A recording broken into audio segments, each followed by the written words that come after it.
سب کا شکر گزار ہوں کہ آپ کیبنٹ کی میٹنگ کے لیے تشریف لائے ہیں۔ حالیہ دنوں میں جو پاکستان میں طوفانی بارشیں ہوئی ہیں اور جو دریاؤں میں جو طغیانی آئی ہے، اور خاص طور پر کے پی میں جو کلاؤڈ برسٹ ہوئے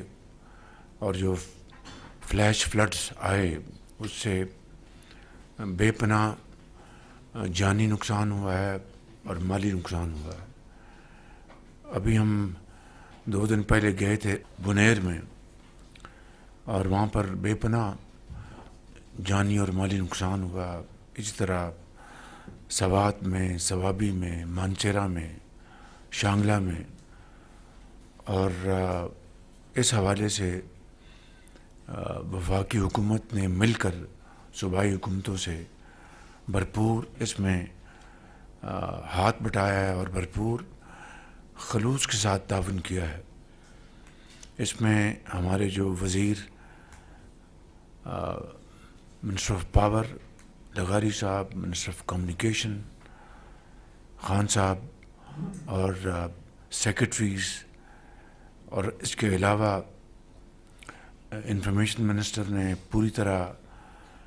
جو یہ کاوشیں ہوتی رہیں اس کو اجاگر کیا۔ چیئرمین این ڈی ایم اے نے وہاں پر جو امدادی سامان جو بھجوایا، اور امیر مقام صاحب کی وہاں پر لیڈرشپ میں بے پناہ کام ہوا ہے۔ کہنے کا مقصد یہ ہے کہ وفاقی حکومت نے، وزراء نے، سیکرٹریز نے، اور اس کے علاوہ جو متعلقہ جو آفیشلز ہیں، چیئرمین این ڈی ایم اے نے جو اس میں کاوشیں کی ہیں، میں آپ سب کا بے حد شکر گزار ہوں۔ مگر یہ کام ابھی جاری ہے۔ ریسکیو ایفرٹس آلموسٹ مکمل ہو گئیں، ریلیف ایفرٹس اور ریہیبلیٹیشن جب تک یہ مکمل نہیں ہوتا ہمیں چین سے نہیں بیٹھنا۔ میں نے جو پہلی جو ٹرانچ ہے کمپنسیشن کی، کمپنسیشن جن کے پیارے چلے جائیں دنیا سے تو ان کے لیے تو یہ کمپنسیشن بے معنی ہو جاتی ہے، لیکن ظاہر ہے کہ انہوں نے دنیا میں رہنا ہے، زندگی گزارنی ہے، اور بچوں کا پیٹ پالنا ہے، تعلیم دینی ہے، ان کو علاج معالجہ اور کاروبار، ملازمت جو بھی ہے، تو یہ تو جب تک زندگی ہے تو اس کے ساتھ یہ چیزیں جڑی ہوئی ہیں۔ تو میں سمجھتا ہوں کہ ان کے لیے ہمیں اپنا تعاون کرنا ہے، اور ہمارا جو پوری خلوص کے ساتھ بغیر کسی سیاست کے ہمیں یہ کام جاری رکھنا ہوگا جب تک کہ یہ اپنے اختتام پر نہیں پہنچتا۔ اس حوالے سے افواج پاکستان نے بھرپور اس میں اپنا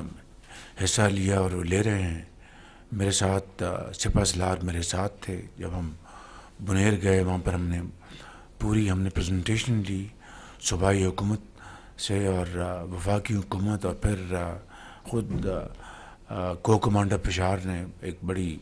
بھرپور پریزنٹیشن دی، اور سپہ سالار اس کام کے لیے خود لیڈ کر رہے ہیں، اور افواج پاکستان نے، پاکستان آرمی نے جگہ جگہ پہنچ کر، مشکل ترین علاقوں میں پہنچ کر انہوں نے وہاں پر لوگوں کو ریسکیو کیا، وہاں پر ان کو نکالا پانی سے، ہیلی کاپٹر استعمال ہوئے۔ تو میں سمجھتا ہوں کہ یہ ایک مشترکہ ہم سب کی ذمہ داری ہے، اور انشاءاللہ مل کر ہم یہ کام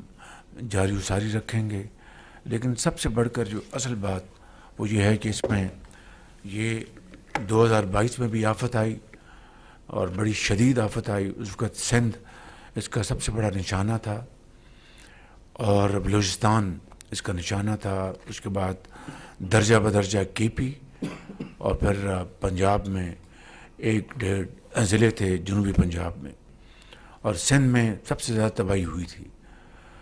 آپ اس سے اندازہ کر لیں کہ اتنی تباہی کے باوجود صرف 100 اموات ہوئیں، اور اس مرتبہ ٹوٹل پاکستان میں 700 سے زیادہ اموات ہوئی ہیں، اور صرف کے پی میں 400 سے زیادہ اموات ہوئی ہیں۔ اس کی وجہ یہ ہے کہ جب پہاڑوں سے وہ